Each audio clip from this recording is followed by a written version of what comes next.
Everyone, welcome to words to লিভের clips চ্যানেলে। শুনতে থাকুন, দেখতে থাকুন এবং শিখতে থাকুন। সংসারটা যখন হলো, সংসার জীবনে যখন পা রাখলেন, অবশ্যই এই ঘটে যাওয়া ঘটনাটা, এই যে একজন ভিকটিম, এই অ্যাট্যাক, এগুলো সব কিছুই নিশ্চয়ই মাথা থেকে চলে গেছে। মনে হয়েছে যে আল্লাহ আমার জীবনেও একজন ভালো মানুষ, একজন ফেরেস্তার মতো মানুষের দেখা মিলিয়েছেন। 2000-এর পরে লাইফটা তো একদমই উলট পালট হয়ে গেল আপা। এরপরে গিয়ে 2006-এ এসে একটু আলোর মুখ দেখতে পেলেন, মনে হলো যে জীবনটাকে আরেকটু অন্যভাবেও চিন্তা করা যেতে পারে। সেই জায়গায় একজন এসে জীবনকে আলোর মুখটা দেখালো এবং আপনাকে দেখতে শেখানো হলো।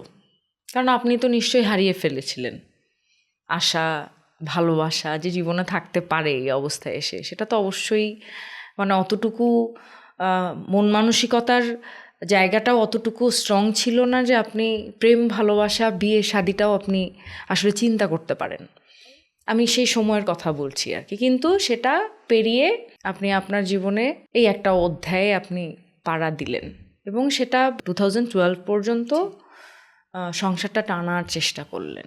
একটা সময় গিয়ে তার মনে হলো বা তার ফ্যামিলির মনে হলো যে আপনাকে সমাজের কাছে আর পরিচয় করবার বা পরিচয় দেবার মতো জায়গাটা তার নেই, সেটা দিতে পারছেন না, খুব অপমানিত বোধ করছেন। আসলে এগুলোকে আমাদের আসলে কিভাবে বলা উচিত, আমার উপযুক্ত ভাষাটা আসলে আমার জানা নেই। আপনি তো আসলে ওই জায়গায় কি আপনি আটকে আছেন? ওই জায়গায় তো আটকে নেই। একটা ছেলে আছে সংসারে, আপনার ছেলে, আমি বলবো এটা আপনারই ছেলে, তাকে বড় করছেন। এখানে আর কারো আপনার দরকার নেই।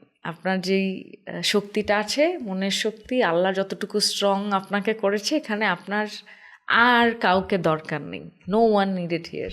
আমার কাছে মনে হয় যে আমাদের মতো আরও 10 জন মানুষের থেকে আপনি অনেক বেশি স্ট্রং, আপনি অনেক বেশি শক্তিশালী মনের দিক থেকে। আমরা যেটা পারি না, আমার কাছে মনে হয় যে আপনার দ্বারা তার থেকেও আরও 10 টাইমস বেশি করে দেখানো সম্ভব, যেটা আমি আপনার সাথে কথা বলে যতটুকু বুঝেছি।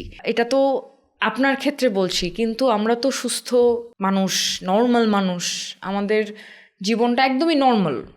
আপনার জায়গা থেকে তো আমি অনেকাংশে একদমই নর্মালি লাইফ লিড করছি, তাই না? তো আমাদের ক্ষেত্রেও কিন্তু এই প্রবলেমগুলো হয়, বিচ্ছেদ হচ্ছে, প্রবলেম হচ্ছে, কেউ কাউকে ছেড়ে চলে যাচ্ছে।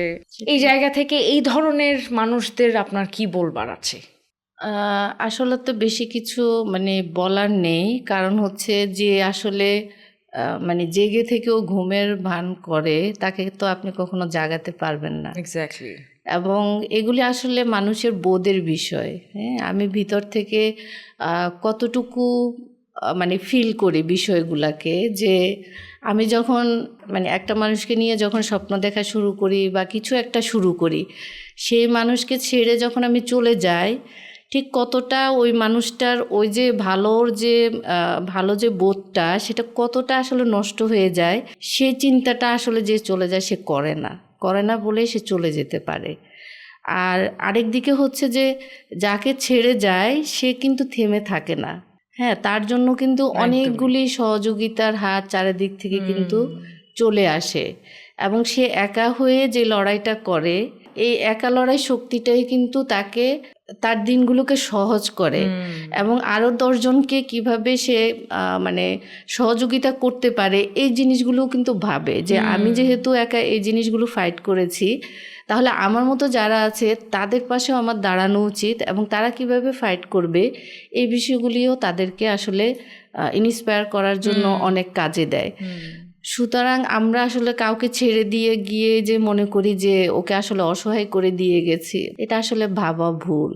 যে মানুষটাকে আপনি অসহায় মনে করছেন, এই মানুষটা অনেক কিছু প্রতিকূলতা ফেস করেই কিন্তু অনেক বেশি শক্তি নিয়ে দাঁড়িয়ে থাকে সমাজে।